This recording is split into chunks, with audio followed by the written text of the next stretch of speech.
বন্ধুরা সবাই কেমন আছো? বন্ধুরা আজকে তোমাদের আপন মায়ের পুকুরে ছেলের ঠাকুর ডুবানো নিয়ে অসাধারণ একটি সত্য ঘটনা বলবো। গল্পটি শেষ পর্যন্ত শুনলে তোমরা বাধ্য হবে হাতের কাজ করতে। না হলে সবাই আমাকে কাজ করে দিয়ে যাবে, আমি বাধা দেব না। আমি আরমান, 18 বছর বয়স। ঢাকার গুলশানে পিঙ্ক সিটি নামক আবাসিক এলাকায় থাকি। আমার জীবনে একজন মাত্র মানুষ, তিনি আমার মা। আমার বাবা নেই। আমি যখন 5 বছর তখন বাবা মারা গেছে। আমার কথা ভেবে মা কখনো বিয়ে করেনি। যাই হোক, আমার মার পরিচয় দিই। 37 বয়সী আমার মা একজন স্কুল শিক্ষিকা। তাও যেমন তেমন নয়, বাংলাদেশের 1 নম্বর English medium school and college স্কলাস্টিকার শিক্ষিকা আমার মা। আমার মা প্রচণ্ড স্মার্ট একজন নারী। সব কাজে সে পারদর্শী। আমিও ওই কলেজেই পড়ি। মা একই সাথে বাসার এবং কলেজের সকল দায়িত্ব সামলাচ্ছে সফলতার সাথে। পৃথিবীতে আমার কাছে আমার মার চেয়ে সুগঠিত সৌন্দর্যময় নারী আর একটাও নেই। আমি কখনো মাকে বাজে নজরে দেখিনি। কিন্তু মার যতটাই প্রকাশক সৌন্দর্য, তাতেই বলছি মার চেয়ে বেশি মার কেউ পাবে না। এই বছরেও মার কাছে সব মিলিয়ে 36টি প্রপোজাল এসেছে বিয়ের। কিন্তু মা সবাইকে একই কথা বলে, আমার ভালোবাসা আমাদের মা ছেলের বাইরে কেউ ভাগ পাবে না। আমি মার ভালোবাসায় পাগল। আমরা কেউ কাউকে ছাড়া বাঁচতেই পারি না। এমন কোনো বিষয় নেই যা আমি মাকে বলি না। আমি ছোট থেকেই খুব শার্প। ক্লাস 2তে ভর্তি হবার পর আমরা মা ছেলে কর্তৃপক্ষ ছাড়া কেউ জানে না। কখনো আমরাও এমন আচরণ করি না যে কেউ বুঝবে। এটা মা আর আমি প্ল্যান করে করেছি। আমাদের খুব মজা লাগে। মাকে এখনো দেখতে 25-26 বছর বয়সী মনে হয়। মা সব সময় 3 পিচ পরে। তবে তা হাতা কাটা বা ফুল হাতা এক এক সময় এক এক রকম হয়। তবে খুব টাইট নয়। এতেই মাকে দেখে যে কোনো পুরুষ পাগল হতে বাধ্য। মা প্রতিদিন আমাকে নিজেই গাড়িতে করে কলেজে নিয়ে যায়। আমাদের একটা হোয়াইট স্কোডা আছে। মা নিজেই ড্রাইভ করে। মা বাসায় কাজ করার সময় ওড়না কোমরে বেঁধে কাজ করে। আমাদের ঘটনার শুরু হয় ছিমছাম ভাবে এবং পুরো প্রাকৃতিক উপায়ে ও অ্যাক্সিডেন্টালি। একদিন আমি একটা পড়া বুঝার জন্য মার রুমে ঢুকলাম। রুমে ঢুকেই আমি ও মা সামনাসামনি ও দুজনেই তো হয়ে গেলাম। কারণ মা মাত্র গোসল করে বের হয়েছে এবং শুধু টাওয়াল পরা ছিল মা। আমি কয়েক সেকেন্ড কোনো কথাই বলতে পারিনি। চোখ মার উপর থেকে সরছে না। কিন্তু লজ্জা পেয়ে মার চিৎকারে আমিও একটা চিৎকার দিয়ে বেরিয়ে আসি সরি বলতে বলতে। এসে বাহিরের দরজার পাশে দাঁড়িয়ে বলি, সরি মা, আমি পড়া বুঝতে এসেছিলাম। পরে বুঝে নিব। এই বলে আমি আমার রুমে গিয়ে খাটে বসতেই মার দেখা এই পলকে সৌন্দর্য চোখ থেকে সরাতে পারছি না। হঠাৎ বুকটা ধরফর করছে। চোখ পড়ল প্যান্টের দিকে। আমি ভয় পেয়ে গেলাম। দেখি প্যান্ট ফুলে ঢোল হয়ে আছে। আমার মন ভাঙচুর হয়ে যাচ্ছে মাকে এমন রূপে দেখে। কখন যে ঘুমিয়ে গেলাম বলতেই পারি না। ঘুম ভাঙতে দেখি তখন সন্ধে হয়ে গেছে। উঠে ফ্রেশ হয়ে বের হলাম রুম থেকে। সামনে মা পড়ে গেল। ড্রয়িং রুমে বসে টিভি দেখছে আর সালাদ কাটছে। আমায় দেখে হাতে ইশারায় পাশে বসতে বলল। আমি বসলাম। মা একটা হাতাকাটা ব্রাউন সালোয়ার কামিজ পরা ছিল। সুন্দর লাগছে। কিন্তু মার চেহারা দেখে মনটা ভেঙে গেল। আমার সর্বতুল্য মাকে নিয়ে কি সব বাজে চিন্তা করেছি আমি, ছিছি। হঠাৎ মার ধাক্কায় সম্বিত হল। আম্মু, কি হলো বাবা? কি ভাবছিস চুপ করে? আমি, না আম্মু কিছু না। তোর জন্য বিরিয়ানি রান্না করেছি। আয় খাবি চল। মা একদম স্বাভাবিক হয়ে আছে। হয়তো নিজেও লজ্জা ঢাকছে। আমি, আজ আমায় খাইয়ে দিবে আম্মু? মা আমার দিকে এক পলক অপরূপ দৃষ্টি করে চেয়ে বলল, আয় কাছে আয়। আমি হাত বাড়ালাম। কিন্তু মা আমাকে অবাক করে দিয়ে হাত ধরে কাছে নিয়ে তার কোলে থাইয়ে বসিয়ে দিল। আমি বুঝতে পারছি না হঠাৎ এমন করল কেন। কারণ বড় হয়েছি বলে হয়তো এতদিন এমন কোলে নেয়নি। এজন্য অবাক লাগছে। আম্মু, জানিস বাবা, তোকে নিয়ে আমার অনেক স্বপ্ন। আমি জানি মা, আমি বড় মানুষ হয়ে দেখাবো। আম্মু, তুই বুঝছিস না। আমি চাই না তুই টাকা পয়সা কামানোর জন্য জীবন পানসে করিস। আমি মানে? আম্মু মানে হলো কখনো টাকার পিছনে না ছুটে খুশি থাকতে চেষ্টা করবি। টাকা এমনি আসবে। আমি, ও আচ্ছা। মা আমাকে খাইয়ে দিল। এমন মাসুম মার প্রতি রাতে কি নাকি ভেবেছি আমি, ছি। ভেবেই খারাপ লাগছে। আমরা যে যার রুমে গেলাম ঘুমাতে। সারারাত নিজেকে দুষেছি আমি। দুদিন মন খারাপ ছিল। এর মাঝে একদিন কলেজে যাওয়ার সময় মা বলল, কোনো কারণে কি মন খারাপ তোর? আমি, না মা। মা আর কিছু বলল না। পরদিন আমার ক্লাস ছিল না। মা গেল। হঠাৎ ফোন করল মা। আম্মু, গোসল করে তাড়াহুড়ায় আমার কাপড় মেলতে ভুলে গেছি, একটু নেড়ে দে প্লিজ। আমি, আচ্ছা মা। আমি মার রুমে গেলাম। গিয়ে বালতি নিয়ে ছাদে যাই। নাড়তে গিয়ে প্রথমে ছিল কামিজ, তারপর সালোয়ার, এরপরে বাকিগুলোও দেখি। দেখে আমার বুক ধরফর করতে লাগে। দেখলেই বোঝা যাচ্ছে এটা নামিদামি ব্র্যান্ডের। হাতে তুলতে হাত কাঁপছিল। আর কি সুন্দর ঘ্রাণ ওগুলো থেকে, কি বলবো। আমি হতবিহ্বল হয়ে গেলাম। কারণ পৃথিবীতে ৭০০ মিলিয়নে একজনের ভাগ্যক্রমে একই সাইজের হয়, আর তা আমার মার ভেবেই মাথা নষ্ট হয়ে গেল। পাগল হয়ে যাব মনে হয়, এমন দশা। আমি কোনোমতে ওগুলো একটা সাইডে নেড়ে দিলাম যেন বাহিরে কার চোখে না পড়ে। দৌড়ে রুমে এসে পড়ি। ইচ্ছা করছিল একটাবার হাত দিয়ে শান্তি করি, কিন্তু এর ভয়াবহতা বিশাল বলে নিজেকে সামাল দিই। এরপর ইন্টারনেটে দেখতে লাগলাম এসব চিন্তা নিয়ে। দেখি অসাধারণ বিষয়। স্বামী মারা গেলে ছেলেই মায়ের দায়িত্ব নিবে এবং সব খেয়াল রাখবে, তা শারীরিক মানসিক সব হতে পারে, এটা বেদে লেখা। নারী অন্য কোনো দেহের সাথে জড়াতে না চাইলে বাসনা পূরণ করা সন্তানের দায়িত্ব। আমি কি করব বুঝতে পারছি না। এসব ভাবতে ভাবতে ঘুমিয়ে গেলাম। উঠলাম মার ডাকে। দেখি মা সামনে দাঁড়ানো। বসল বিছানায় ও আমার মাথায় হাত বুলিয়ে বলল, ঘুম হলো সোনা? আয় খাবি আয়। আমি উঠে গেলাম ডাইনিং রুমে। মা চা বিস্কিট এনে বলল, চল ছাদে বসি। আমরা ছাদে বসলাম। গিয়েই মা কাপড় দেখে বলল, আমি আজ ভুলেই গেছিলাম। এই রে, আমার ওই কাপড়গুলো কোথায়? আজ কি ধুইনি নাকি? আমি, না মা, ওই পিছনে আছে। এমনভাবে বলল যেন ছেলের সামনে এগুলো কোনো বিষয় না। মা সব কাপড় তুলে হাতে নিল। আম্মু, গরমের ছুটিতে দিয়ে দিল। বলো কোথায় যাবে ঘুরতে? আমি, আমরা তো বাসায় সময় কাটাই না, চলো এই ছুটি বাসায় নিজেদের সময় দিই। মা অপলক তাকিয়ে আছে আমার দিকে। আমি, কি মা? ভুল বলেছি। মা আমার গালে হাত বুলিয়ে বলল, কোনো ভুল বলিসনি সোনা, তুই অনেক বড় হয়ে গেছিস বাবা। Love you baby. বলেই মা আমায় জড়িয়ে ধরল। এটা অবশ্য সব সময় হয়, কিন্তু আজ ভিন্ন একটা ঘ্রাণ আসছে মার গায়ে। এটা মমতা আর কি একটা ভিন্নতা বুঝলাম না। তো পরদিন আমি টিভি দেখছি আর মা ঝাড়ু দিচ্ছে। আমি দেখলাম মা আজ ওড়না পরেইনি, আর ঝাড়ু দেওয়ার সময় সব ঝলক দিচ্ছে। আমি জানি না কেন চেয়ে চেয়ে মাকে দেখছিলাম। হঠাৎ একবার আমিও মার দিকে তাকালাম, মাও তাকালে, চোখাচোখি হল। আমি খুব ভয় ও লজ্জা পেয়ে গেলাম। মা না জানি কি ভাবছে। আমি আর তাকালামই না। ভয়ে ভয়ে আছি, কি যেন বলবে আমাকে। এমন সময় কাজ শেষ করে এসে মা পাশে সোফায় বসল, আমার গা ঘেঁষে আমার কাঁধে হাত রেখে। আমি ভয়ে কাঁপছিলাম। মা বলল, আরে কি দেখছো এসব? চলো রেসলিং দেখি। তুমি দেখো না? আমি অবাক হলাম। আমি রেসলিং দেখে না। আমি মাথা নেড়ে না বললাম। মা বলল, বিয়ে ম্যান, এ যুগে রেসলিং দেখো না তা হয়? দাও রিমোট দাও। মা রিমোট নিয়ে চ্যানেল পাল্টে রেসলিংয়ে দিল। আন্ডারটেকার আর ট্রিপলিচের খেলা চলছিল। মা এত মজা করে দেখছিল যে আমিও কেমন ঘুলে মিলে গেলাম। হঠাৎ করে আমায় বলল, তোমার কাকে পছন্দ? আমি তো দেখি না। কিন্তু আন্ডারটেকার। আম্মু, এই তো আমার ছেলে। সে খুব জোস। আমি তো হয়ে গেলাম। মার প্রতি একটা কৌতূহল হলো। মাঝে এনবি ও মার্গারেটের লাইভ হবে এটা বিজ্ঞাপন দিল। আমি মনে করেছি হয়তো মেয়েদের খেলা দেখবে না আমি সামনে থাকায়, কারণ মেয়ে খেলে ছোট কাপড় পরে। কিন্তু মা আমায় অবাক করে দিয়ে আরও গা ঘেঁষে বসে বলল, এবার মজা হবে।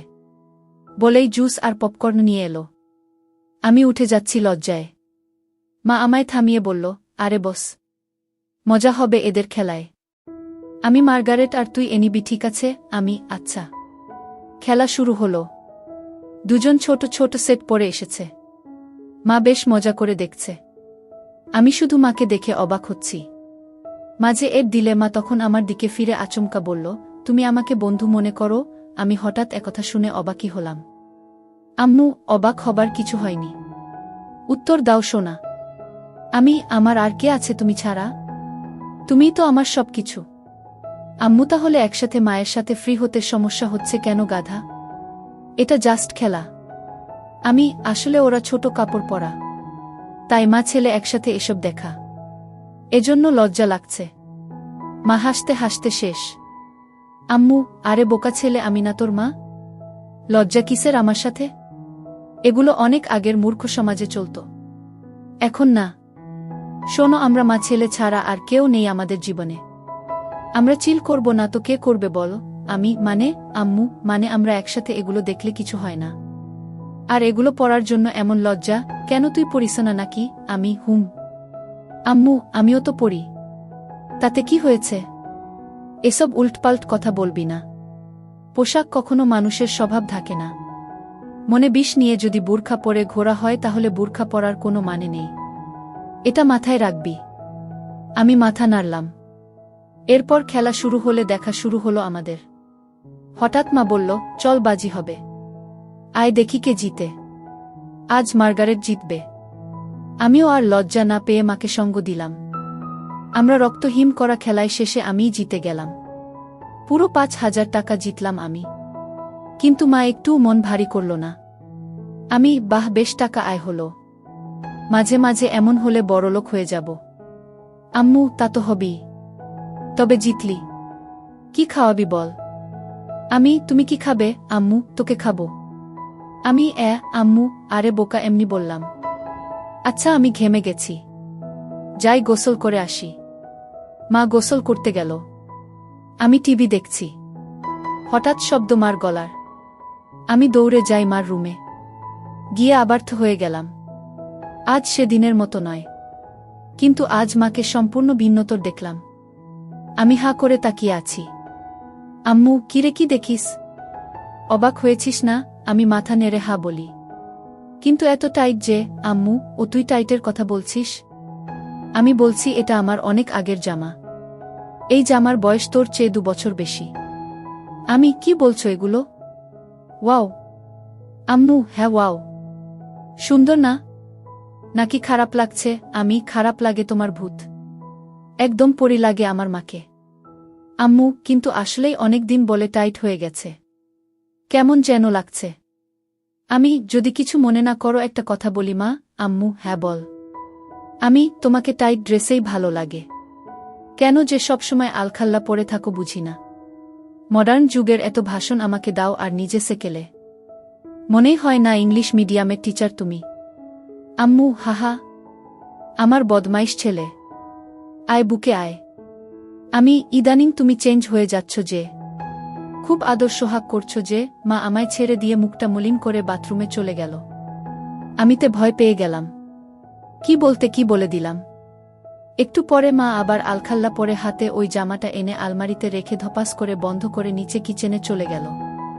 আমি কি বলবো বুঝতে পারছি না। আমিও পিছনে গেলাম। বললাম, মা রাগ করেছ? সরি মা, আর এমন বলবো না। মা কথাই বলছে না। আমি পিছনে ঘুরছি, কিন্তু মা পাত্তাই দিচ্ছে না, শুধু চোখে পানি ভরে কাজ করছে। কিচেনের জিনিসে রাগ ঝাড়ছে। টেবিলে খাবার দিয়ে মা উপরে যাচ্ছে। তখনই আমি মার পায়ে পড়লাম ও বললাম, আর কখনো এমন বলবো না মা, ক্ষমা করে দাও। কেঁদো না মা, তুমি ছাড়া আমার আর কে আছে বলো? মা কেঁদে দিয়ে আমায় জড়িয়ে ধরে বলল, আমিও তো তাই বলছি। তুই ছাড়া আমার আর কে আছে? তোকে আদর সোহাগ করব না গো কাকে করব? তুই তো আমার সবরে পাগল। সরি, আর হবে না মা। আম্মু, আমি সবসময় তোকে ভালোবাসি বোকা। আর এমন বলিস না। আমাকে প্লিজ একা করে দিস না তোর বাবার মতো। না মা, আমি তোমার সব কথা শুনবো ও মেনে চলব। আমারও সব কথা মানতে হবে তাহলে? মা মুচকি হেসে চোখ মুছে বলল, তাহলে ওই ড্রেস পরে এসো আর আমাকে খাইয়ে দাও। মার মুখে উজ্জ্বল হাসি। মা রুমে গিয়ে মিনিটে চলে এলো ওই ড্রেস পরে। আমি বললাম, তোমায় একদম ক্লাস 10-এর মেয়ে মনে হয় মা, যে কোনো কাপড়েই বোঝাই যায় না তোমার বয়স 37। মা মুচকি হেসে আমায় নিয়ে বসে খাওয়াতল। তারপর আমরা যে যার রুমে গিয়ে ঘুমালাম। এভাবে মা আর আমি আর কিছু না করে ছুটি শেষ করলাম। ছুটির পরে আমাদের কলেজে একটা সাংস্কৃতিক অনুষ্ঠান হয়। সবাই নাম দেয়, আমিও নাম দিই গানে। আমরা পারফর্ম করি, অনেকেই অনেক রকম করে। মেয়েরাও পারফর্ম করে ড্যান্সে। হঠাৎ একটা ড্যান্স চালু হয়। দেখলাম কয়েকজন মাঝবয়সী নারী ঘোমটাস দিয়ে স্টেজে উঠল। এরপর গান চালু হতেই ঘোমটা খুললে আমি আকাশ থেকে পড়লাম। মা লিডিং ড্যান্সার আর মারাত্মক লাগছে তাকে। মা একটা হলুদ শাড়ি পরেছে যা মারাঠি স্টাইলে বাঁধা ও নাভি বরাবর। এতেই সবার হৃদ স্পন্দন বাড়িয়ে দিল। সবাই হুররে করে অনুষ্ঠান শেষ করল। আমি আমার মা এত সুন্দর নাচে তা জানতাম না। ছেলেরা সবাই তো বলছেই, সাথে মেয়েরাও বলছে ম্যাম খুব হট। আমার খুব গর্ব হলো এটা শুনে। আমরা বাসায় গিয়ে আমি মার সাথে কথা বলছি না। মাতা দেখে বলল, কি হয়েছে আমার প্রাণ ভোমরা? আমি, ইস, আবার প্রাণ ভোমরা বলছে। কখনো তো বলনি নাচতে পারো। আমাকে তো কখনো নাচ করে দেখাওনি। মা আমার কাছে সোফায় বসে গা ঘেঁষে বলল, এই যে মশাই, আপনাকে সারপ্রাইজ দিতেই বলিনি আগে। এখন আপনিও তো অবাক হলেন, তাই না? আপনার জন্য এত কিছু করলাম, আর আপনি যদি মন খারাপ করে থাকেনও তাহলে হয়? সরি। আমি, আচ্ছা ঠিক আছে। তুমি এত সুন্দর নাচতে পারো আমি জানতামই না। আর কি ড্রেস পরেছ তুমি ওখানে, আমি অবাক। কখনো তো এমন খোলামেলা পোশাকে দেখিনি। আম্মু, খোলামেলা কই? এত মারাঠি স্টাইল। আর খোলামেলা কি বলছো? আমাকে কি খুব খারাপ লাগছিল? আমি, নাউজুবিল্লাহ। তোমাকে আর খারাপ লাগবে তা অসম্ভব। পৃথিবীর সবচেয়ে সুন্দর নারী আমার মা, আর তাকে খারাপ লাগবে? তোমায় মারাত্মক লেগেছে মা। মা আমার গাল ধরে বলল, হুম, থ্যাংক ইউ। আম্মু, মা একটা কথা বলি? আম্মু, হ্যাঁ বল। আমাকেও একদিন নেচে দেখাবে প্লিজ? আম্মু, তুই আমার নাচ দেখবি? ভালো লেগেছে, আমি ভাবতেও পারিনি এত সুন্দর নাচ তুমি। আজ সবাই তোমার প্রশংসা করছিল। প্লিজ মা, দেখাবে বলো না? আম্মু, অবশ্যই দেখাবো সোনা। আমার পৃথিবী তুই। আর তোকে খুশি করতে সব করতে পারবো। বল কি ড্যান্স দেখবি? আমি, যেই কস্টিউম আছে তার বিচারেই যা ইচ্ছা তোমার। আম্মু, আচ্ছা তুই বস, আমি আসছি। বলে মা পালালো রুমে। একটু পরে এসে আমায় পুরো চমকে দিল। মা একটা শাড়ি পরেছে, যা ট্রান্সপারেন্ট মেরুন রঙের, ফলে সব উদীয়মান। দেখে আমি সোফা থেকে দাঁড়িয়ে যাই। মা আমায় এমন উঠতে দেখে বলল, এখন আমি তোর টিচার নই বোকা। দাঁড়াচ্ছিস কেন? আমি যেন কেন বলে দিলাম, তোমায় আজকে সত্যি অসাধারণ হট লাগছে মা। বলার পর খেয়াল হলো আমি কি বললাম। জিভ কেটে বললাম, ওফ সরি মা, আমার ভুল হয়ে গেছে, আর বলবো না এমন পচা কথা।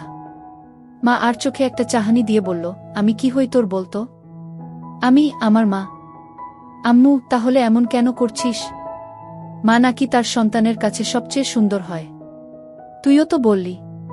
তো প্রশংসা করতে এত দ্বিধা কিসের? আমি, ওইয়ে ভাষাটা বিব্রত তাই। আম্মু, চুপ করত। কোনো বিব্রত নয়। এদেশীয় ভীত সংস্কৃতি তোর ভিতরে কিভাবে এলো বুঝলাম না। হট কোনো বাজে শব্দ নয়। যাকে যা লাগে তাই বলা উচিত, বুঝেছিস? চাইলে আরও গভীর কিছু বলতে পারিস। আমি ভ্যাবলা হয়ে বললাম, হ্যাঁ, কিন্তু মাকে এসব চজাতীয় কথা বলা কি ঠিক? মা আমায় হাত ধরে সোফায় বসে বলল, আম্মু দেখছো না, আমি তোর মা। আমায় তুই যা খুশি বলতে পারিস। ভালো লাগলেও বলবি, খারাপ লাগলেও বলবি, তাতে কোনো সমস্যা নেই। এখন তুই যদি আসলে আমায় মা বলে আপন নাই বা ভাবিস, তাহলে আর আমার কি করার? স্বামীকে হারিয়ে একমাত্র সন্তানের সঙ্গ কপালে না জুটলে তো আর কিছু করার নেই। আমি বুঝলাম মা মনে মনে কষ্ট পাচ্ছে, আর প্রশংসা করায় মা আমায় বাধা দেয়নি।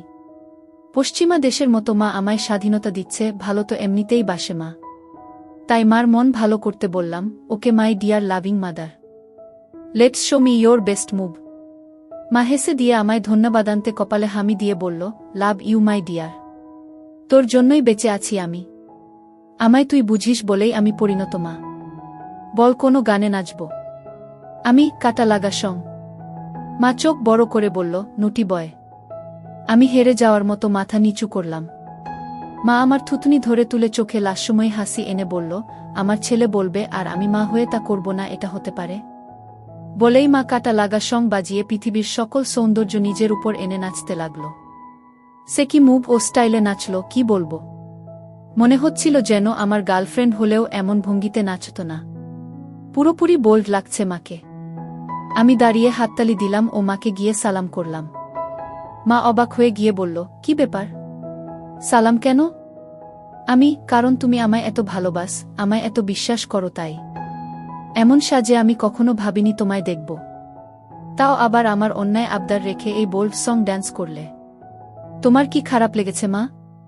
মা বলল, এজন্যই তোকে এত বেশি ভালোবাসি রে পাগল। তুই খুব মাসুম আর হনেস্ট আর খুবই কিউট। শোন তাহলে, তুই আমার একমাত্র সন্তান আর একমাত্র সঙ্গী, যাকে নিয়েই আমার জীবন মরণ সব। তোর কাছে খারাপ লাগার কিছু নেই। আমি তোকে ভালোবাসি রে পাগল। আর এমন কেমন বলিস? এটা একদম স্বাভাবিক। আমি চুপ করে রইলাম। মা কয়েক সেকেন্ড আমার দিক তাকিয়ে থেকে বলল, আচ্ছা এখন গোসল করে আসি।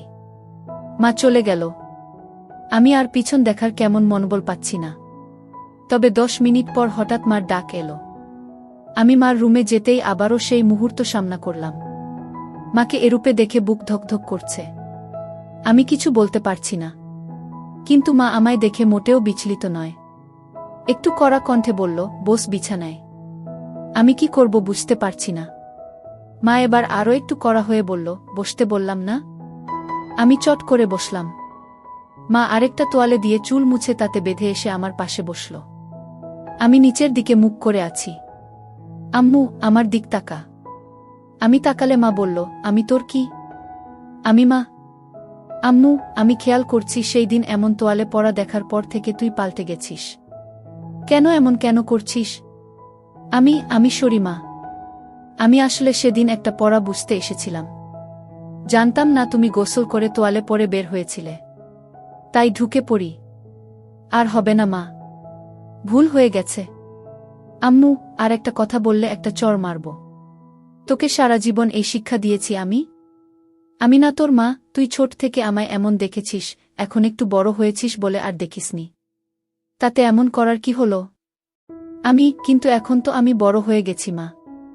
আম্মু আবার কথা বলে, সন্তান আজীবন মার কাছে ছোটই থাকে। আর তোয়ালে পরে দেখায় কি দুনিয়া উল্টে গেছে? আমায় কি তোয়ালেতে দেখতে এতটাই বিশ্রী? আমি মার মুখে হাত দিয়ে বললাম, না মা। দুনিয়াবি সবচেয়ে সুন্দর তুমি, যা সব কিছুতেই। আম্মু, তাহলে এত কাহিনী কেন? আমি ভেবেছি তুমি আমায় কি নাকি ভাববে, তাই ভয়ে ছিলাম। আম্মু শোনো, আমরা ছাড়া আর কে আছে যে নিজেদের স্পেসটুকুও নষ্ট করব? তোয়ালে পরে দেখলে কিছুই হয় না পাগল। আয় বুকে আয়। এরপর মা বলল, তোর খিদে লাগেনি? যা ড্রয়িং রুমে বস। আমি আসছি। আমি অপেক্ষা করছি। মা এলো কিচেনে। রান্না করছে আর গুনগুন করে গান গাইছে। আমি পিছন থেকে জড়িয়ে ধরলাম মাকে। পিছন তাকিয়ে দেখে আমি হাত সরিয়ে নিই। মা মুচকি হেসে আমার হাত ধরে গান গাইতে থাকল। আমি আগে কখনো এত খুশি হয়নি। আম্মু, আমার জীবনে এমন একটা ছেলে থাকলে খুশি হব না? বল কি খাবি? আমি স্যুপ। আম্মু আচ্ছা যা টিভি দেখ। আমি আসছি স্যুপ নিয়ে। আমি বসে টিভি দেখছি। মা স্যুপ এনে আমায় খাইয়ে দিল ও নিজেও খেল। আম্মু আচ্ছা আমার কিছু শপিং করতাম। তুই থাক একটু বাসায়। আমি চলে আসব তাড়াতাড়ি। মা শপিং করতে চলে গেল। এলো অনেকগুলো ব্যাগ নিয়ে। সব নিয়ে সোজা রুমে রেখে এলো। আমি কি কিনলে? আম্মু এমনি কিছু জিনিস। মা এড়িয়ে গেল। বুঝলাম হয়তো নিজের কাপড় কিনেছে। তা তো আর ছেলেকে দেখানো যায় না। যাই হোক, পরদিন কলেজে যাওয়ার জন্য গাড়িতে বসে আছি মার জন্য। মা গেট লাগিয়ে যখন গাড়িতে এলো তখন আমি আকাশ থেকে পড়লাম। মা একটা হলুদ ট্রান্সপারেন্ট শাড়ি পরেছে ম্যাচিং ব্লাউজের সাথে। আমি আকাশ থেকে পড়লাম মাকে এমন রূপে দেখে। মা আমার চেয়ে থাকা দেখে বলল, কি হলো এমন তাকিয়ে কেন আছিস? তুমি অনেক পাল্টে গেছো মা। মা মুচকি হেসে বলল, এটা কি তোর খারাপ লাগছে? আরে না না, আমার কাছে উল্টো ভালো লাগছে। মা চোখ কুঁচকে বলল, ভালোটা আবার কেন? আমিও চাই তুমি নিজের জীবন সাজাও, ভালো ও খুশি থাকো। পোশাকটা না হয় তারই শুরু। মার মুখে উজ্জ্বল গর্বের হাসি। I am proud of you baby. Me too mom. আজকে অসাধারণ লাগছে মা। আম্মু, আমি ভাবছি এখন থেকে শাড়ি পরব। ভালো ডিসিশন। কিন্তু শুধু শাড়ি কেন? আম্মু এমনি না হলে আর কি পরা যায় বলতো? আমাকে জিজ্ঞেস করছ? মা কাকের মতো আশেপাশে তাকিয়ে বলল, আর কাউকে দেখছিস গাড়িতে? আমি না মানে একজন মা তার ছেলের সন্তানের কাছে পোশাকের সিদ্ধান্ত চায় তাই বললাম। বাংলাদেশে এটা স্বাভাবিক নয়। আম্মু আমার কাছে সবকিছু তুই। তাই আমার কমেন্ট তুই করবি। বল কেমন পড়ব? আমি সত্যি ফ্র্যাঙ্কলি বলবো। আম্মু এবার চর খাবি? আমি সরি। আম্মু বল। আমি a bit of western you know. মা আমার দিকে তাকিয়ে রইল কয়েক সেকেন্ড। মার এই রহস্যঘন তাকানো বুঝি না। আম্মু ওয়েস্টার্ন? হুম বলেই মা গাড়ি চালাতে লাগল। কিছুদূর যাবার পর একটা ঝোপের কাছে গাড়ি দাঁড় করালো। আমি বুঝতে পারছিলাম মা কেন গাড়ি দাঁড় করিয়েছে। মা গরম গরম নিঃশ্বাস ফেলছিল আর হাতটা আমার নিচের দিকে বাড়িয়ে দিতে লাগল। আমি বুঝতে পারছিলাম মা আর নিজেকে আটকে রাখতে পারছে না। নিজের ছেলের সাথে সেই নিষিদ্ধ কাজটা করতে চাচ্ছিল।